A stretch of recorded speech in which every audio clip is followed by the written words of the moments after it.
आकर बवाल काटा। मौलाना सलमान अजहरी के भड़काऊ बयान का एक ही मकसद था, देश में हिंसा की आग में झोंकना, यानी कि देश को हिंसा की आग में झोंकना। इस मामले पर ही हम चर्चा करेंगे, लेकिन उससे पहले पूरे माजरे को समझने के लिए रिपोर्ट देखिए।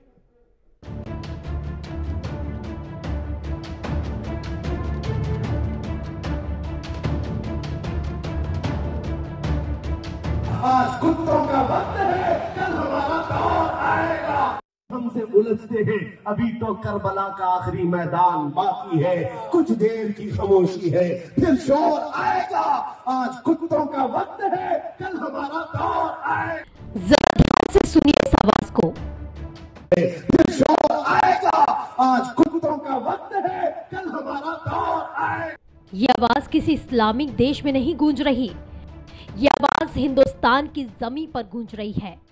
फिर शोर आएगा। आज कुत्तों का वक्त है, कल हमारा दौर आएगा। ये आवाज गुजरात के जूनागढ़ में 31 जनवरी से गूंज रही है। देश भर में जिहादियों का आतंक फन फुफकार रहा है। आए दिन इन जिहादियों के मुख से देश को तोड़ने की ही बात होती है। कभी हिंदू भाइयों का सर काटने की बात की जाती है, तो कभी सनातन का अपमान कर दिया जाता है, कभी हमारी हिंदू बहन बेटियों को गाली दे दी जाती है, और अब जिहादी मौलाना सलमान अजहरी हिंदुओं को कुत्ता और काफिर कह रहा है। गुजरात के जूनागढ़ में कार्यक्रम के दौरान भड़काऊ भाषण देने वाले मौलाना सलमान अजहरी को गुजरात एटीएस ने गिरफ्तार कर लिया है। गिरफ्तारी के बाद उसे पहले मुंबई के घाटकोपर थाने में रखा गया था, जहां उनके समर्थन ने भीड़ लगाकर बवाल काट दिया। आपको बता दें कि जूनागढ़ में विवादित बयान देने वाले मौलाना के खिलाफ मामला दर्ज होने के बाद गुजरात एटीएस की एक टीम रविवार की सुबह ही मुंबई पहुंच गई थी। इसके बाद मौलाना अजहरी को गिरफ्तार किया गया। बताया जा रहा है कि इसी क्रम में सोशल मीडिया में अभियान भी चलाकर ज्यादा से ज्यादा लोगों को घाटकोपर थाने के बाहर इकट्ठा होने को भी कहा गया और अपील की गई कि मौलाना को गुजरात नहीं जाने देना है। जरा इनकी मनमानियां तो देखिए। मुफ्ती सलमान अजहरी ने अपने भाषण में कहा कि मस्जिद में बुत रखने से मस्जिद बुतखाना नहीं बन जाती। मुसलमान घबराओ मत, कुछ देर की खामोशी है, किनारा आएगा जरूर। आज कुत्तों का वक्त है, कल हमारा दौर आएगा।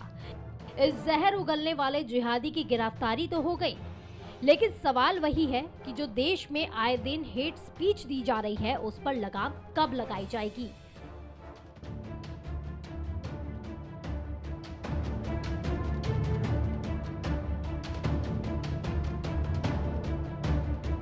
आज कुत्तों का वक्त है, कल हमारा दौर आएगा। और अब ग्राफिक्स देखिएगा। मुफ्ती अजहरी का मुकदमा, जूनागढ़ की सभा में भड़काऊ बयान दिया। जिस बयान को आपने अभी सुना, धार्मिक उन्माद फैलाने की कोशिश, जिस तरह की भाषा का इस्तेमाल वो कर रहा था, उससे धार्मिक उन्माद फैलेगा। आईपीसी की धारा 153B में मुकदमा दर्ज किया गया। धारा 505(2) और 188 के तहत आरोप तय किए गए।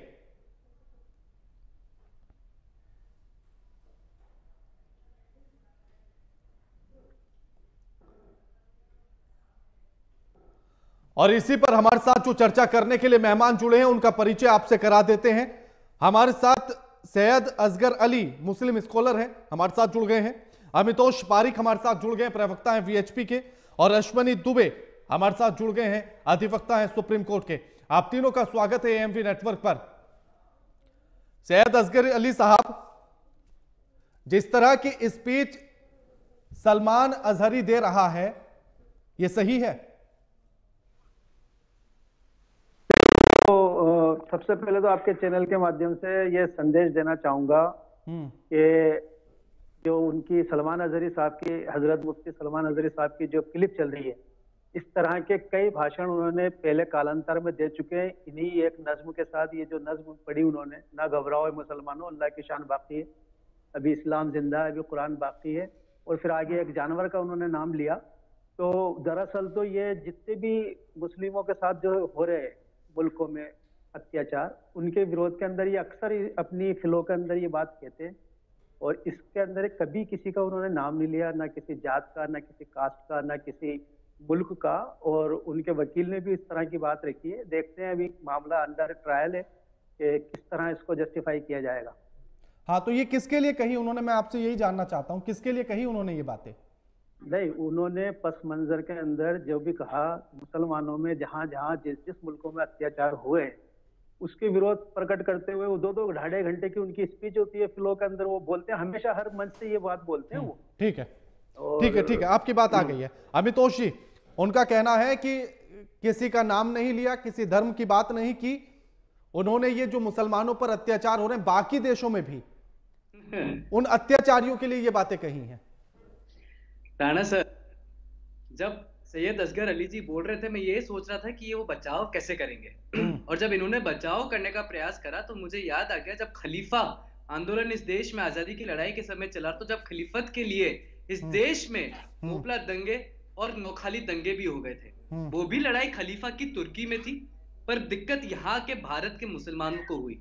और इस तरह का प्रोटेक्शन आज ये कह रहे हैं कि भारत की सरजमी से, भारत की भूमि से, हिंदू राष्ट्र से, जिस जमीन ने आपको यहाँ पर अपना भाई माना, वहां आप इस तरीके की बात कर रहे हैं। कौन से देश में हो रहे हैं? और आप मुझे बताइए, भारत क्या नहीं बल्कि पूरे देश में कहीं भी कुछ भी बात आती है तो एक ही कम्युनिटी क्यों है जो हमेशा खतरे में आ जाती है और वो इस तरीके का ऐलान कर देगी। और क्या ये पहली बार हुआ है के राणा जी? पहले पूर्व में आप देखिए, कोई सी ने क्या बीच में मत बोला करिए, 150 दिन से ज्यादा हो गया युद्ध चलते हुए। असगर साहब एक एक करके बात करेंगे। असगर साहब, आप अपने पे क्यों ले रहे हो? हाँ, असगर साहब एक एक करके बात करेंगे। देखिए, मैंने आपसे इसीलिए संतुलित सवाल ही किया है। असगर साहब एक एक करके ही बात करेंगे। ये भारत है और ये कानून से चलता है, संविधान से चलता है, और इसीलिए आप लोग को जब वहां पे कानून और संविधान की बात बतानी गई तो वहां पे पुलिस ने पुलिस के थाने का घेराव कर लिया। कौन सा डरा हुआ मुसलमान है ये और किस तरह का भटका हुआ युवा है? कहां से घेराव कर लिया? सोची साची साजिश है। अर्नागल बातें मत बोलो, यहाँ पर तो बीच में मुझे बोलना पड़ेगा राणा साहब। कहा गया था असगर साहब, मैं लौटूंगा आपके पास, अपनी बात आप रखिएगा। थाने का घेराव नहीं हुआ, बल्कि थाने से खुद उन्होंने मुफ्ती हजरत मुफ्ती साहब ने मना किया है पब्लिक को। असगर अली जी, वो तो सबको पता है क्या हुआ थाने के बाद, सबको पता है। आप देखिए के राणा सर, मैं कुछ पॉइंट कर रहे हैं वो तो, आपको ये नहीं पता कि उन्होंने कोऑपरेट किया है, भारतीय पुलिस का कोऑपरेट किया है उन्होंने। एक ही मौलाना यहाँ इस देश की भूमि से कहता है, यहाँ की सरजमीन से कहता है कि आज हम 30% और वो 70% है, हम अगर यहाँ पे एक साथ हो जाएंगे तो 4 नया पाकिस्तान बना देंगे। और एक और बात, कोविड के समय क्या कहता है इन्हीं के मौलाना तकरीर रजा खान, क्या कहता है कि खून बहा दो सड़कों पर, काफिरों का खून बहा दो।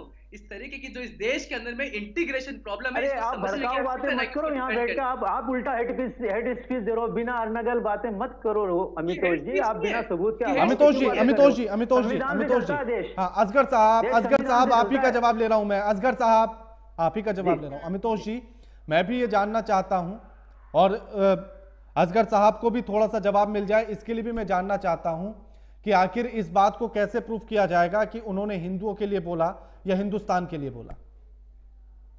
देखिए, मैं आपको क्लिप भेज दूंगा सर, मैं क्लिप भेज दूंगा जहां पर वो पीछे से बोल रहे हैं, 2 घंटे की क्लिप। असगर साहब सवाल मैंने अमितोष जी से किया है, उनको जवाब देने दीजिए। जी जी जी अमितोष जी, अमितोष जी। नहीं, मुझे तो क्या पता है, मैं बताता हूँ। आप देखिए, एक मौलाना मन से खड़ा होता है, इस पे नहीं बोलेंगे ये, मैं बता दूं, इस पे नहीं बोलेंगे, अनादर बोलेंगे, देख लेना। असगर साहब जवाब आने दीजिए ना, आपको मौका दूंगा मैं।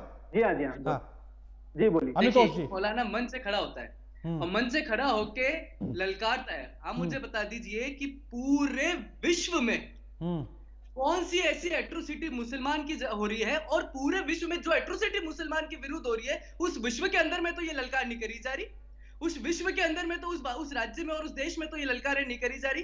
भारत को ही क्यों चुना जा रहा है? और मुझे बताइए, भारत को क्यों नहीं चुना जाएगा? ज्ञानवापी मामला हुआ, अजान ये सारों को कर दिया कि भाई आप दुकानें बंद कर दीजिए, ज्ञानवापी पे आ जाइए। राम जन्मभूमि का मामला आता है तो फिर किस तरह से बातें हो जाती है। तो क्या यहाँ पर इस देश के अंदर में ही चुना जाता है क्या कि सेक्युलरिज्म और लिबरल सो कॉल्ड जने जो बाहर देश के बाहर होगी, वहां पे क्यों नहीं हो रहा? सिटीजन अमेंडमेंट एक्ट आता है के राणा जी, जहांगीरपुरी में दंगे हो जाते हैं, किस तरह से भड़काया जाता है, कहां पे? ना पाकिस्तान में होते हैं, ना अफगानिस्तान में होते हैं, ना बांग्लादेश में होते हैं। तो क्या भारत ही चुना जाएगा इसके लिए?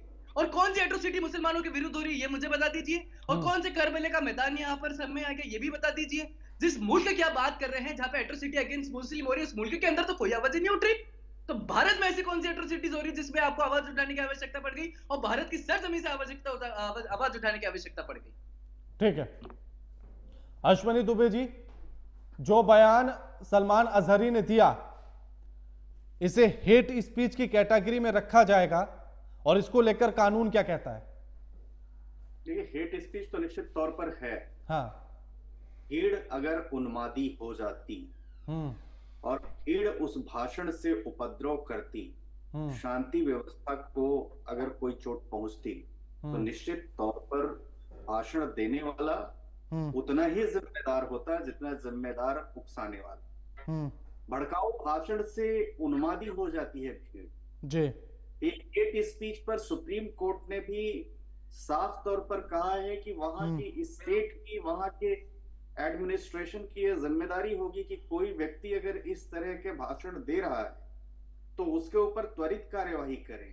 धारा 153 ए, 153 बी, 295 ए, 505 एक, 505 2 ये तो इंडियन पीनल कोड में प्रावधान है ही। उसके अलावा सुप्रीम कोर्ट भी अभी जो सुनवाई कर रहा है जिस मैटर में, अभी ऑनगोइंग मैटर है, मैं भी एक मैटर में OR हूं, उसमें सुप्रीम कोर्ट साफ तौर पर कहता है कि संप्रभुता, अखंडता, सुरक्षा, आपसी भाईचारा, विदेशी राज्यों के साथ मैत्रीपूर्ण संबंध, सार्वजनिक व्यवस्था, गरिमा, नैतिकता, अदालत की अवमानना, मानहानि या किसी और अपराध को भड़काने के लिए कोई ऐसा प्रयास किया जाता है और वो सार्वजनिक तौर पर किया जाता है, तो निश्चित तौर पर यह भाषण की स्वतंत्रता, अभिव्यक्ति की स्वतंत्रता जो संविधान का अनुच्छेद 19(1)(a) है उसकी श्रेणी में नहीं आएगा। लिहाजा मौलिक अधिकार जो प्रोटेक्ट करता है नहीं आएगा।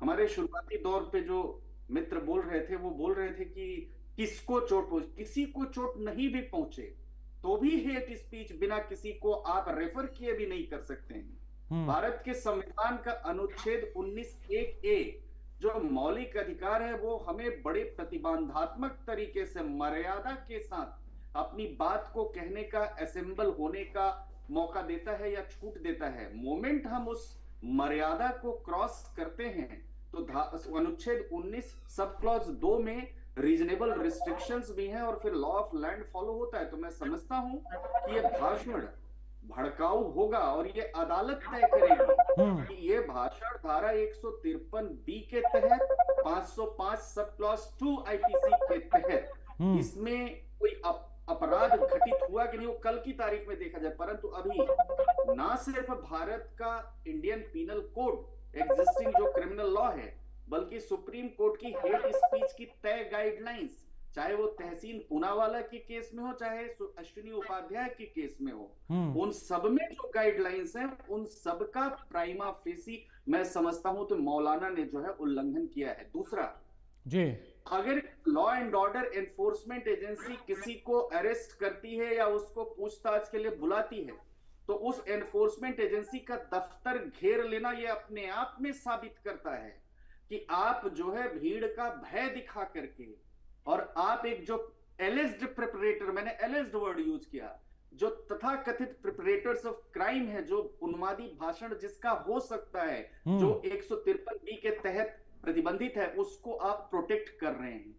तो किसी का भी संबोधन धर्म और विशेष और समाज के खिलाफ नहीं हो सकता। और रही बात उसकी, जरूरी नहीं है कि मैं राणा जी को इंडिविजुअली बोलूं। मैं राणा जी, मेरी किसी बात से अगर पूरा समाज आहत होता है तो पूरा सबको उस पर अधिकार है कि वो जो है उस पर दंडात्मक जो कार्रवाई हो आने वाले दिनों में तय होगा कि इस पर क्या अदालत किस नतीजे पर पहुंचती। परंतु ये निश्चित तौर पर भड़काऊ भाषण है और ये कानून के तहत प्रतिबंधित। ठीक है अली साहब, इतना तो आप मानते हैं कि ये भड़काऊ भाषण है, ये हेट स्पीच है?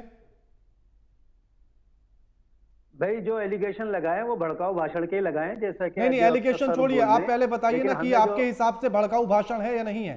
एलिगेशन तो छोड़ दीजिए, अभी उस पर बाद में बात करेंगे। मैंने कहा नहीं, हम कोई निर्णय नहीं दे सकते। नहीं, आप अपनी तरफ से भी तो कुछ कह सकते हैं ना। अगर कोई गाली दे रहा है, अगर कोई कुछ बोल रहा है भीड़ में खड़े होकर, तो क्या आप पर्सनल तरीके पर कुछ नहीं कहेंगे कि वो गलत है या सही है? कानून पर तो बाद में आ जाऊंगा ना मैं। एक चीज समझ ले राणा जी, एक चीज समझ ले कि जो हजरत मुफ्ती सलमान अजहरी साहब हैं, ये सबसे पहले जब लाइमलाइट में आए उस समय जब यत्ती नरसिंहानंद था, उसने एक चैलेंज दिया था कि मैं अपने आप को आग लगाऊंगा और कुरान लेके और वो गीता लेके और मैं जामा मस्जिद आ जाऊंगा। उसके बाद ये मुस्लिम समाज के अंदर प्रचलित हुए और नौजवान युवा हैं, बहुत अच्छे धार्मिक नेता हैं, इनके काफी फॉलोवर हैं। दूसरी चीज ये कि मैं भारतीय संविधान जो है, no one is guilty until proved without reasonable doubt, अधिवक्ता सर यहाँ पर बैठे, हम किसी को इतनी जल्दी नहीं कह सकते, कानून नहीं कह सकता। अली साहब, आप कितनी जल्दी कह सकते हैं, इसका उदाहरण दूं आपको? अली साहब, आप कितनी जल्दी किसको क्या कह सकते हैं, उसका उदाहरण दूं? अभी आपने डिबेट में ही ये बोला कि जो नरसिंहानंद था, यानी कि आपने तू तड़ांग की भाषा का इस्तेमाल किया, और मौलाना अजहरी साहब हैं आपके लिए। अरे काफी लोग हैं ऐसे जो क्या नाम है बकवास करते हैं अपने हिंदुस्तान के अंदर, काफी ऐसे लोग मिल जाएंगे सर जिनके कोई इज्जत नहीं है, उनके समाज में कोई इज्जत नहीं है, उनके समाज वाले लोग उनको गालियां बकते हैं, काफी ऐसे लोग हैं हर समाज में। लेकिन हमें उस पर चर्चा नहीं करनी है, हमें उस पर चर्चा नहीं करनी है। अजहरी की इज्जत है, नाम लेकर चर्चा नहीं करनी है हमें। मैं पूछ रहा हूं ना आपसे, हम बात कर रहे हैं अजहरी की सलमान अजहरी साहब की बात कर रहे हैं। मुफ्ती अजहरी की इज्जत है, मेरी बात सुनिए। नहीं आप बताइए ना मुझे, मुफ्ती अजहरी की इज्जत है। देखो ना फॉलोवर, आप जो क्लिप चला रहे हैं वो एक कम्युनिटी, एक थॉट जो है बरेलवी थॉट, उसके हीरो कहलाते हैं वो, और काफी उनके फॉलोवर्स हैं, उनको फॉलोवर्स को अपने आप को टैकल करना भी आता है। अच्छा, यानी कि अगर किसी के फॉलोवर हो जाए तो फिर उसकी इज्जत बढ़ जाती है। बात तो सुनो राणा जी, बात तो सुना करो, बीच में मत कर रहा बात। नहीं मैं तो अगर नहीं आप ही ने बोला ना, आप एक तरफ कह रहे हैं कि नरसिंहानंद था, बात सुनो ना पहले नहीं तो आप बताइए ना, आप पूरी होने दो ना। आपने अभी क्या बोला, आपने अभी क्या बोला, नरसिंहानंद जो था वो तो आपके लिए था और वो आपके लिए तू तड़ांग है। सुनो पहले मेरी बात सुनो। नहीं आप पहले मेरी बात सुनिए ना, आप पहले मेरी बात सुनिए, आप पहले मेरी बात सुनिए, आप असगर साहब पहले मेरी बात सुनिए, आप पहले मेरी बात सुनिए। अरे मेरी बात नहीं, आप पहले मेरी बात सुनिए, उसके बाद आपका बोलना। आपके लिए नरसिंहानंद तो था, यानी कि तू तड़ांग, और सलमान अजहरी आपके लिए सम्मानीय है। अरे मेरी बात तो सुनो, बिल्कुल सुनो, मेरी बात सुनो। ऐसे कई लोग हैं जिन्होंने भारत के समाज के अंदर जहर घोलने का काम किया। तो ये कौन सी मिठास घोली है? सलमान अजहरी मिठास घोल रहा था देश के अंदर। ये जिन्होंने भारत का नाम नहीं लिया, ना हिंदू समाज का नाम लिया, कहाँ का नाम लिया, वही तो पूछना चाहता हूं मैं कि कौन है वो लोग जो मुसलमानों पर अत्याचार कर रहे हैं आपके हिसाब से? हाँ, जैसे साध्वी, कोई साध्वी थी, उनने कहा रामजादे हरामजादे कहा था ना, तो लोग अपने पे क्यों लेते हैं? ऐसे इन्होंने एक जानवर का नाम लिया, मैं आपसे पूछना चाहता हूं कि किन के लिए ये बात बोली, मुझे वो बता दीजिए ना, आप कौन से देश के लिए बोली ये भी बता दीजिए आप। हाँ, ये आपकी बात सही है। हाँ, आप बताइए ना। 130 दिन से ज्यादा हाँ, फलस्तीन के अंदर मुसलमान अपनी जानों की कुर्बानियां दे रहे हैं, हजारों महिलाएं मार दी गई, हजारों बच्चे मार दिए गए। अगर वो उन पर अत्याचार हो रहा है, उनके लिए वो बोल रहे हैं कि मुसलमानों ना घबराओ, अभी कुरान बाकी है, अभी इस्लाम जिंदा है, अभी अल्लाह की शान बाकी है, तो वो हर दौर पलटता है। वहां पर भी एक संगठन एक मुल्क से, एक देश से लड़ रहा है, और 130 से ज्यादा दिन हो गए, अभी तक वो परास्त नहीं कर पाए हैं। तो कहने का मतलब ये है कि मुसलमान के पास जान देने के अलावा कुछ, आप फिलिस्तीन के बचाव के लिए यहाँ से सेना तैयार कर रहे हैं। फिलिस्तीन के खिलाफ विरोध में है भारत। ठीक है, नहीं आप सुनिए ना, अब मैं एक और बाइट आपको सुनवाता हूँ, एक और बाइट आपको सुनवाता हूँ। हाँ रुकिए ना, असगर साहब आपसे जवाब लूंगा, असगर साहब आपसे जवाब लूंगा, एक और बाइट सुनवाता हूँ फिर जवाब दीजिएगा। बाइट प्ले कीजिए जरा एक बार अजहरी की। वो भी सारे न्यूज एंकर, ये पंडित सब जमा हो जाए मैदान में, ये फकीर कादरी हाजिर होगा, एक बड़ी आग जलाई जाए, आग लगाई जाए। मैं उससे कहता हूं, मैं भी आग में दाखिल होऊंगा, तू भी आग में दाखिल हो जा, जो सलामत रहेगा उसका दीन हक पहचाना जाएगा।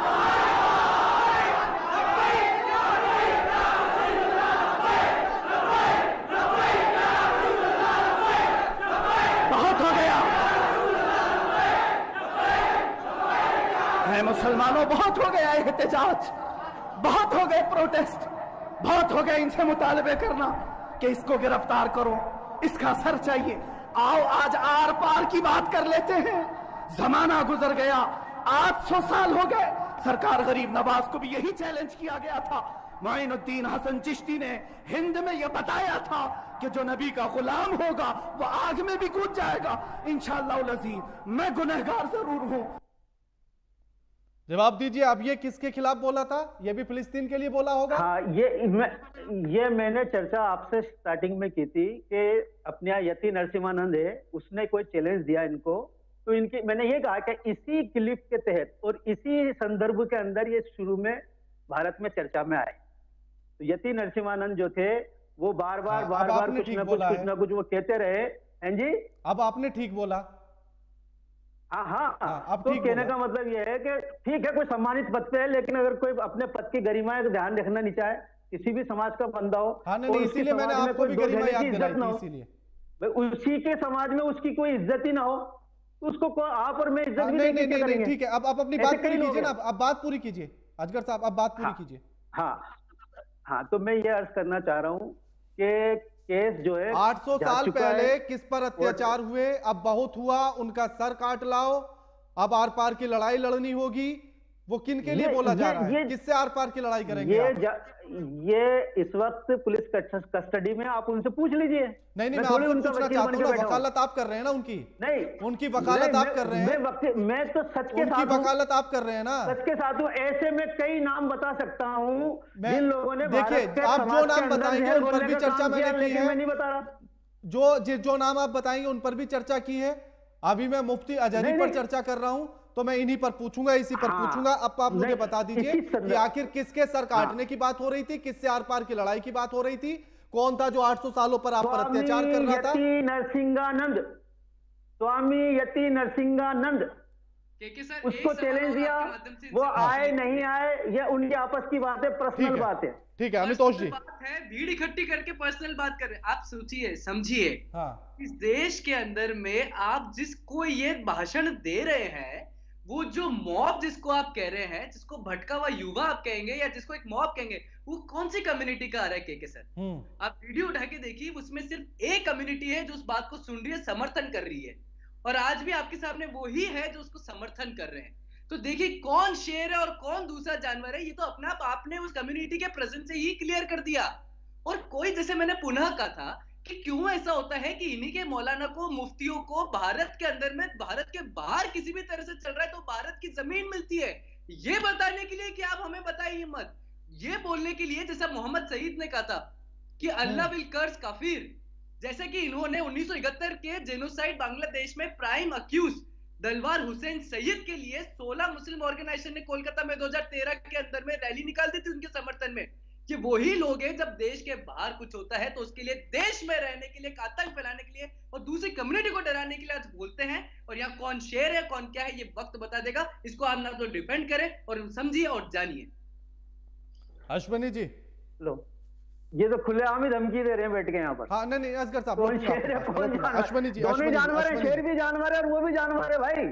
असगर साहब आपको मौका दिया था ना बोलने के लिए, असगर साहब मौका दिया था ना बोलने के लिए, कोई शेर कोई अलग प्रजाति नहीं है। असगर साहब आपको बोलने के लिए मौका दिया था, फिर लौटूंगा। अश्वनी जी सवाल करने दीजिए। अश्वनी जी, इन चीजों को लेकर कानून क्या कहता है, और अब अगर मामला कोर्ट में है तो क्या कुछ आगे हो सकता है? देखिए, कानून तो बड़ा क्लियर है। कानून साफ तौर पर कहता है कि ये जो मौलाना का भाषण है, ये भाषण देश के कानून के मुताबिक हेट स्पीच की श्रेणी में आएगा, और ना सिर्फ हेट स्पीच की श्रेणी में आएगा, बल्कि ये भड़काऊ भाषण है जो किसी खास समुदाय, जेंडर, नस्ल को टारगेट करता हुआ है। ये घृणास्पद भाषण है। इस भाषण से घृणा, हिंसा, भेदभाव फैल सकता है और असहिष्णुता भड़काकर लक्षित व्यक्तियों और समूहों के साथ साथ बड़े पैमाने पर समाज को नुकसान पहुंचा सकता है।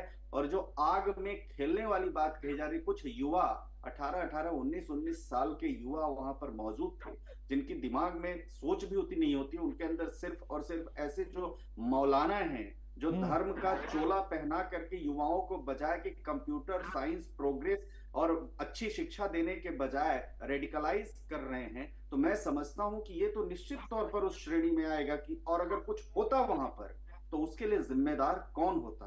तो सिर्फ ऑर्गेनाइजर ही नहीं, ये जो जिस तरह से ये भाषा का इस्तेमाल कर रहे हैं वो 153B के तहत निश्चित तौर पर आपराधिक कृत्य की श्रेणी में आएगा, और ये उसके अलावा 505(2) के तहत भी आएगा, और सजा अदालत इसकी इंटेंसिटी को उस समय तय करेगी कि कैसे होगा। और मान लीजिए कि भारतीय न्याय संहिता, बिल्कुल अश्विनी साहब, बिल्कुल बिल्कुल। मौलाना साहब, भारत के संविधान को तो मानते ही होंगे आप? सभी मानते हैं। हाँ ठीक है, तो अब संविधान ये कह रहा है कि जो उन्होंने बोला, अजहरी ने जो बोला, वो हेट स्पीच है और वो गलत है, वो आपराधिक है। देखिए, वो संविधान कह रहा है ना, तो संविधान के तहत बात हो जाएगी। उनके वकील बात कर रहे हैं। अगर उन्होंने कुछ गलत बोला है तो वो खुद भी कह रहे हैं कि मैं जेल जाने को भी तैयार हूं, गिरफ्तार तो हो चुके हैं। आपके हिसाब से कुछ गलत नहीं बोला? मेरे हिसाब से वो कंटिन्यू हर मंच से ये बात बोलते हैं, और किस पस मंजर में बोलते हैं? वो 130 दिन से युद्ध चल रहा है, उस पस मंजर में बोलते हैं। तो फिलिस्तीन के लिए हिंदुस्तान की जमीन मिली है जी? फिलिस्तीन का समर्थन करने के लिए हिंदुस्तान की जमीन मिली है। फलस्तीन का विरोध में नहीं है भारत, आप बता दें। मैं आपसे पूछना चाह रहा हूं, तो जमीन यहां तैयार करेंगे आप? तो वो भेजिए हेल्प है। मैं आपसे पूछना चाह रहा हूं। अरे भाई जी, आप बताइए ना, क्या पूछना चाह रहे हैं? तो अगर अत्याचार कहीं भी होगा तो ऐसे भाषण हिंदुस्तान में दिए जाएंगे? मना है क्या? हाँ मना है, तभी तो बोल रहा हूं मैं। अभी तो संविधान बताया ना अश्विनी जी ने कानून क्या कहता है। मना है मैं बता, अश्विनी जी ने भी आपको बताया नहीं कानून क्या कहता है। अगर जिस तरह की भाषा का इस्तेमाल उन्होंने किया वो हेट स्पीच में आता है, ये बताया ना उन्होंने कानून के तहत। अगर ये मना है। किसी मुल्क को अपना, भारत भी, आप ही ने भी कहा ना भारत समर्थन में है ना फिलिस्तीन के। सुन लीजिए, आप बताइए ना पहले, है या नहीं है? बिल्कुल है, बिल्कुल है ना। तो फिर इस तरह की भाषा का इस्तेमाल करने की जरूरत क्या पड़ी? मना है क्या? मैं यही तो कह रहा हूं। अरे वही तो बताया आपको भी अश्विनी जी ने, मना है या नहीं है? वही तो कानून बता रहे थे आपको, बार बार एक ही सवाल पूछ लेते हैं आप, मना है क्या? अरे वही तो समझा रहे थे आपको। अश्विनी जी की बात ही नहीं समझी आपने, अधिवक्ता सर की बात ही नहीं समझी, इसका मतलब। अच्छा, आप बहुत समझदार हैं, आप समझाइए, चलिए दोबारा से समझाइए आप। हाँ, अब आप समझे। माननीय अश्विनी जी ने एक कानून बताया है कि अगर किसी समाज को भड़काया जाए और उसको किसी के विरुद्ध खड़ा किया जाए तो यह हेट स्पीच के अंदर आता है। 505 धारा और अन्य धाराओं का यहाँ पर उन्होंने जिक्र किया। यहाँ पर किसी समाज को किसी समाज के विरुद्ध भड़काने का केस नहीं बनता। उनके वकील ने खुद ये बात कह दी है कि ना तो उन्हें 41 का नोटिस दिया गया, इसके बावजूद उनको जब गिरफ्तार किया गया और उनके चाहने वाले एक खास जो उनका पंथ है उसके लोग वहां पर पहुंचे तो खुद पुलिस की उन्होंने हेल्प की और उन्होंने माइक लगाकर उनसे कहा कि आप लोग जाए, लॉ एंड लॉयल का ख्याल रखें। फिर उसके बाद जब उनको ले जाया गया तो कानून अपना काम कर रहा है। अगर तो ठीक है, उन्होंने भी अभी यही बोला था कि जिस तरह की भाषा का इस्तेमाल किया वो हेट स्पीच में आता है। ये लाइन शायद आपने आप नहीं सुन पाए उनकी। ये ठीक है, शुक्रिया आप सभी मेहमानों का हमारे साथ इस चर्चा में जुड़ने के लिए और ये तमाम बातचीत करने के लिए। लेकिन सलमान अजहरी ने जिस तरह का बयान दिया वो हेट स्पीच में आता है। जिस तरह के शब्दों का इस्तेमाल किया गया वो हेट स्पीच में आते हैं। एक बड़े समुदाय के साथ, एक बड़े जन समूह के साथ खड़े होकर इस तरह की भाषा का इस्तेमाल करना, भड़काऊ भाषण देना, भारत का संविधान अपराध मानता है इसको। अब ऐसे में मामला अदालत में है, अदालत तय करेगी कि आखिर क्या किया जाए। लगातार खबरों के लिए देखते रहिए